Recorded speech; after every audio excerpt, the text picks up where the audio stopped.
وہی ہے، پہلے طاغوت کا انکار کرو پھر اللہ پر ایمان لاؤ، تب ایمان معتبر ہے۔ طاغوت کسے کہتے ہیں؟ طغا سے بنا ہے، طغا طغیانی، دریا اپنے حدود کے اندر بہ رہا ہے، لیکن اب یہ کہ اس کی پانی ادھر چھلک گیا ہے، اپنے حدود سے کناروں سے نکل گیا، اسے کیا کہتے ہیں؟ طغیانی، طغیانی آئی ہوئی ہے، طغیانی۔ تو انسان کا اور جنوں کا مقام کیا ہے؟ وما خلقت الجن والانس الا لیعبدون، میں نے نہیں پیدا کیا جنوں اور انسانوں کو مگر اس لیے کہ میری بندگی کریں۔ جو حد بندگی سے تجاوز کرے گا وہ طاغوت ہے۔ لا اکراہ فی الدین قد تبین الرشد من الغی، سعادت اور رشد اور ہدایت کا راستہ بالکل واضح ہو چکا ہے کج راستوں سے۔ غی ہے جسے غوا بنا ہے، غوا گمراہ ہو جانا، اغوا کا لفظ بنتا ہے گمراہ کر دینا کسی کو، تو یہ غی ٹیڑھ کجی صحیح راستے سے ہٹ جانا۔ قد تبین الرشد من الغی، اچھا اس کی وجہ کیا ہے؟ یہ دعویٰ کیوں ہو رہا ہے کہ ذہن میں رکھیے یہ ہے سورہ بقرہ، یہ نازل ہوئی ہے مدنی دور میں، 2/3 قرآن جو ہے وہ ہے مکی جو نازل ہو چکا ہے۔ گویا کہ قرآن مجید کی ان صورتوں نے بالکل دودھ کا دودھ پانی کا پانی جدا کر دیا، حق اور باطل میں اب کوئی اشتباہ نہیں رہا، کسی نیک نیت انسان کے لیے تو کوئی اشتباہ نہیں ہے، حق علیحدہ باطل علیحدہ، لیحق الحق ویبطل الباطل، تاکہ حق کا حق ہونا ثابت ہو جائے، باطل کا باطل ہونا ثابت ہو جائے، اور یہ ہو چکا ہے۔ قد تبین الرشد من الغی، ہدایت کا راستہ واضح اور ممیز ہو چکا ہے کجی اور گمراہی کے راستے سے۔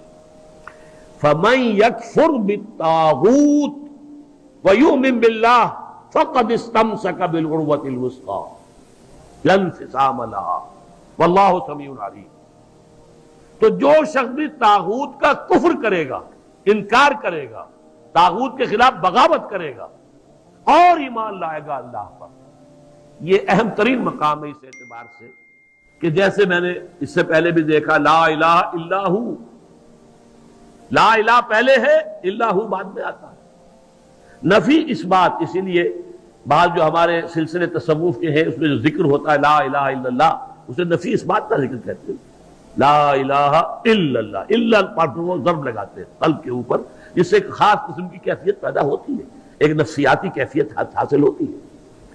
تو پہلے نفی ہے پھر اس بات، وہی ہے پہلے طاغوت کا انکار کرو پھر اللہ پر ایمان لاؤ، تب ایمان معتبر ہے۔ طاغوت کسے کہتے ہیں؟ طغا سے بنا ہے، طغا طغیانی، دریا اپنے حدود کے اندر بہ رہا ہے، لیکن اب یہ کہ اس کی پانی ادھر چھلک گیا ہے، اپنے حدود سے کناروں سے نکل گیا، اسے کیا کہتے ہیں؟ طغیانی، طغیانی آئی ہوئی ہے، طغیانی۔ تو انسان کا اور جنوں کا مقام کیا ہے؟ وما خلقت الجن والانس الا لیعبدون، میں نے نہیں پیدا کیا جنوں اور انسانوں کو مگر اس لیے کہ میری بندگی کریں۔ جو حد بندگی سے تجاوز کرے گا وہ طاغوت ہے، چاہے وہ ایک فرد ہو، کوئی ادارہ ہو، کوئی ریاست ہو۔ میں نے یہ 3 چیزیں گن دی ہیں۔ انفرادی حیثیت سے میں اپنے حد بندگی سے تجاوز کرتا ہوں، اگر زندگی آمد برائے بندگی، زندگی بے بندگی شرمندگی، اگر میں حد بندگی سے تجاوز کر گیا تو میں طاغوت ہوں۔ کوئی ادارہ آپ نے بنایا ایسا جس میں لمیٹیشن نہیں ہے اللہ کے احکام کی، بلکہ اس کے اندر آپ نے اپنی اتھارٹی جو ہے وہ بڑی مطلق رکھی ہوئی ہے، طاغوت ہے۔ ریاست آپ نے قائم کی، حاکمیت عوام کے لیے یا حاکمیت کسی ایک خاندان کے لیے، وہی طاغوت ہے۔ اس کی نفی، اس کا انکار، اس کے خلاف بغاوت کر کے ایمان لاؤ گے تو ایمان معتبر ہے۔ اور اگر طاغوت سے دوستی بھی چل رہی ہے، طاغوت کی چاکری بھی ہو رہی ہے، طاغوت کے ساتھ تعاون، حال یہ ہے کہ حضور فرماتے ہیں من مشى مع فاسق ليقويه فقد اعان على هدم الاسلام، جو شخص کسی فاسق و فاجر انسان کے ساتھ چلے اسے تقویت پہنچانے کے لیے، اس نے اسلام کی عمارت کو جڑوں سے کھودنے میں مدد کی، منہدم کرنے میں مدد کی۔ من مشا صرف چلنا، آپ کسی کے ساتھ چلتے ہیں تاکہ تقویت اسے ہو جائے، لوگوں کو معلوم یہ بھی ان کے ساتھ ہے، من مشا مع فاسق، فاسق کافر بھی نہیں، فاسق ہو، لیقویہ، تاکہ اس سے تقویت پہنچائیں، فقد اعان علی ہدم الاسلام، اسلام کی عمارت کو جڑوں سے کھود کر گرانے میں مدد کی۔ ایک اور حدیث میں آیا اذا مدح الفاسق، جب کسی فاسق کی مدح کی جاتی ہے، غضب اللہ تعالی واہتز لہ العرش، اللہ تعالیٰ انتہائی غضبناک ہوتے ہیں اس درجے کہ عرش کانپنے لگتا ہے، تھرا اٹھتا ہے عرش، اتنا غضب آتا ہے اللہ تعالیٰ کہ ایک شخص میرا باغی ہے، میرا فاسق ہے، فاجر ہے، اور اس کی مدح کی جا رہی ہے۔ اب اس کی روشنی میں آپ اپنے طرز عمل کا جائزہ لیجیے۔ لگے ہوئے ہم اسی نظام کی چاکری میں، اسی نظام کو تقویت پہنچانے میں۔ کہاں ہے اللہ کے ساتھ؟ ان سے ہم نے کہاں بغاوت کی؟ الآن جیسے کہ مجھے واقعہ یاد آ گیا حضور کا، کہ حضور اور حضرت عمر ساتھ ساتھ چل رہے ہیں، کوئی چہل قدمی ہے یا کچھ اور معاملہ ہے۔ حضور پوچھتے عمر تمہیں مجھ سے کتنی محبت ہے؟ عرض کیا کہ حضور آپ مجھے دنیا کے ہر انسان سے زیادہ محبوب ہیں۔ اب آپ آنکھوں میں آنکھیں ڈال کر پوچھتے ہیں اور اپنی جان سے؟ اب ایک تو اندازہ کیجئے کہ یہ سوال کسی ایسے شخص سے نہیں کیا جا سکتا جس سے ذرا بھی بال برابر بھی بودھ ہو دل میں، تو خالص وہ بہت ہی مقرب ہوگا، اسی سے یہ بات کہی جائے گی۔ اپنی جان سے؟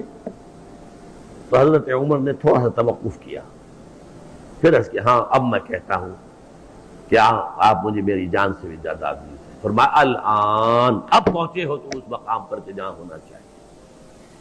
تو الآن والا معاملہ یہ ہے کہ انسان تن من دھن اپنی زندگی ہر شے لگا دے طاغوت کے خاتمے اور حق کے غلبے کے لیے۔ وہ ہے جہاں سے بات شروع ہوئی تھی، لگا دو، کھپا دو، صرف کر دو۔ یا ایھا الذین آمنوا انفقوا مما رزقناکم من قبل ان یاتی یوم لا بیع فیہ ولا خلۃ ولا شفاعۃ والکافرون هم الظالمون۔ اس روش کو اختیار کرنے سے انکار کرنے والے ہی تو کافر اور ظالم اور مشرک ہیں۔ اور تو اپنے ایمان کو آپ تول لیجئے کہاں کھڑے ہیں، طاغوت کے ساتھ آپ کی روش کیا ہے۔ بہرحال من یکفر بالطاغوت ویؤمن باللہ فقد استمسک بالعروۃ الوثقی، جس نے کہ طاغوت کا کفر کیا، طاغوت سے بغاوت کی اور اللہ پر ایمان لایا، اس نے مضبوط کنڈے کو پکڑ لیا ہے۔ یہ جو نقشہ ہے یہاں پر، اس کو تمثیل سے سمجھ لیجئے۔ سمندری جہاز پہ فرض کیجئے کچھ عرشے پر کھڑا ہوا ہے، کوئی ہچکولا ایسا آیا کہ گر گیا سمندر میں، اور آپ کو معلوم ہے کہ اس کے ساتھ کنڈے لگے ہوتے ہیں۔ اگر کوئی کنڈا اس کے ہاتھ میں آ جائے، فرض کیجئے تیرنا ویرنا نہیں جانتا غریب، کنڈا ہاتھ میں اگر آ گیا تو وہ کنڈا کبھی نہیں چھوڑے گا وہ، اس لیے کہ اس کنڈے کے ساتھ اس کی جان وابستہ ہے۔ بلکہ میں کہا کرتا ہوں کہ اگر کوئی شارک مچھلی آ کر اس کی ٹانگ کاٹ کے لے جائے تو وہ کہے گا جائے، لیکن یہ کہ میں اس کنڈے کو نہیں چھوڑوں گا، اس لیے کہ یہ کنڈا ہے کہ جس کے ساتھ میری اب جان وابستہ ہے۔ اسی طریقے سے گویا کہ انسان اپنی حفاظت اور تحفظ کے لیے وَمَن يَكْفُرْ بِالطَّاغُوتِ وَيُؤْمِن بِاللَّهِ فَقَدِ اسْتَمْسَكَ بِالْعُرْوَةِ الْوُثْقَىٰ، اس کا ہاتھ اس مضبوط کنڈے پر آ گیا کہ جس کے بعد اس کی گمراہی نہیں ہے۔ لَا انفصام لَهَا، جیسے کنڈا مضبوط ہے، وہ اپنی جگہ سے نکلنے والا نہیں ہے، وہ ہٹنے والا نہیں ہے، جگہ چھوڑنے والا نہیں ہے، ٹوٹنے والا نہیں ہے۔ لَا انفصام لَهَا، ایسا کنڈا اس پر اس کا ہاتھ آ گیا ہے۔ واللہ سمیع علیم، اللہ تعالیٰ سب کچھ سننے والا، سب کچھ جاننے والا ہے۔ یہ سمیع علیم تنوین کے ساتھ یہ صفات ہے۔ السمیع ہوتا تو اللہ کا نام ہو جاتا، العلیم ہوتا تو اللہ کا نام ہو جاتا۔ اللہ ولی الذین آمنوا یخرجہم من الظلمات الی النور۔ دیکھیے ترک موالات کی میں نے بات کی تھی نا، اب یہاں ولایت آ گئی۔ اللہ ولی ہے، پشت پناہ ہے، مددگار ہے، محافظ ہے، حمایتی ہے اہل ایمان کا۔ یعنی یہ جو کشاکش ہوگی اب حق و باطل کے مابین، طاغوت کے خلاف تمہیں جہاد کرنا ہے، کفر کرنا ہے، احقاق حق ابطال باطل کی جدوجہد کرنی ہے، تو تمہیں کسی کا سہارا درکار ہے، اللہ کا سہارا، اللہ کی مدد۔ جیسے حضور سے بھی کہا گیا وَاصْبِرْ وَمَا صَبْرُكَ إِلَّا بِاللَّهِ، اے نبی صبر کیجئے اور آپ کا صبر تو اللہ ہی کے سہارے پر قائم ہے۔ قوت تو آپ کو اللہ سے ملتی ہے. مسلمانوں سے کہا گیا وَاسْتَعِينُوا بِالصَّبْرِ وَالصَّلَاةِ، مدد حاصل کرو صبر سے بھی اور نماز سے بھی. تو اسی طرح فرمایا اللہ کی مدد شامل حال رہے گی. اللہ ولی الذین آمنوا، اللہ ولی ہے اہل ایمان کا. اور یہ رشتہ جو ہے موالات باہمی یا جسے ولایت باہمی کہتے ہیں. یہاں بھی ذرا سمجھ لیجئے، دو لفظ ہیں ہمارے ہاں، لوگ اس کو ایک دوسرے میں کنفیوز کر دیتے ہیں. ایک ولایت ہے، ولایت واو کے زبر کے ساتھ، یہ والی سے بنا ہے. والی، والی دمشق یعنی حاکم دمشق. تو ولایت کہتے ہیں حکومت کو، اور ولی سے بنا ولایت، ولایت باہمی. جیسے اللہ یہاں دوست ہے اہل ایمان کا، اہل ایمان دوست ہے اللہ کے. الا ان اولیاء اللہ لا خوف علیہم ولا هم يحزنون الذین آمنوا وكانوا يتقون لهم البشرى فی الحیات الدنیا والآخرہ. آگاہ ہو جاؤ کہ اللہ کے دوست جو ہیں یعنی اہل ایمان، ان کے لیے نہ خوف ہے اور نہ کوئی حزن ہے. اور یہ کون ہے؟ یہ ولی کوئی علیحدہ نوع نہیں ہے، کوئی سپیشیز علیحدہ نہیں، انسانوں ہی میں سے ہوتے ہیں. ان کے سروں پر کوئی سینگ نہیں ہوتے، عام انسان ہوتے ہیں. البتہ کیا؟ الذین آمنوا وکانوا یتقون. ایمان اور تقوی، ایمان لائے اور ایمان حقیقی، اور تقوی ہے انہیں پش کر رہا ہے. ثم اتقوا وآمنوا ثم اتقوا واحسنوا واللہ یحب المحسنین. یہ ایمان اور تقوی ہے تو وہی اللہ کا ولی ہے. الا ان اولیاء اللہ لا خوف علیہم ولا هم يحزنون الذین آمنوا وكانوا يتقون لهم البشرى فی الحیات الدنیا والآخرہ. ان کے لیے تو بشارتیں ہی بشارتیں ہیں دنیا کی زندگی میں بھی اور آخرت میں. تو وہ ہے ولایت، اللہ کے بندے اللہ کے ولی ہے صاحب ایمان. یہاں اللہ ولی ہے اہل ایمان. جو بھی وہ طاغوت کے خلاف جد و جہد کریں گے، کشاکش کریں گے، محنت کریں گے، انفاق جان و مال کریں گے، انفاق مال اور بذل نفس کریں گے، وقت خرچ کریں گے، اپنی قوتیں لگائیں گے، جان و مال کے اوپر خطرات مول لیں گے، اپنی اولاد کو انویسٹ کریں گے، تو اللہ تعالیٰ ان کی مدد کرے گا، پشت پناہ ہوگا قدم قدم پر. اللہ ولی الذین آمنوا یخرجہم من الظلمات الی النور.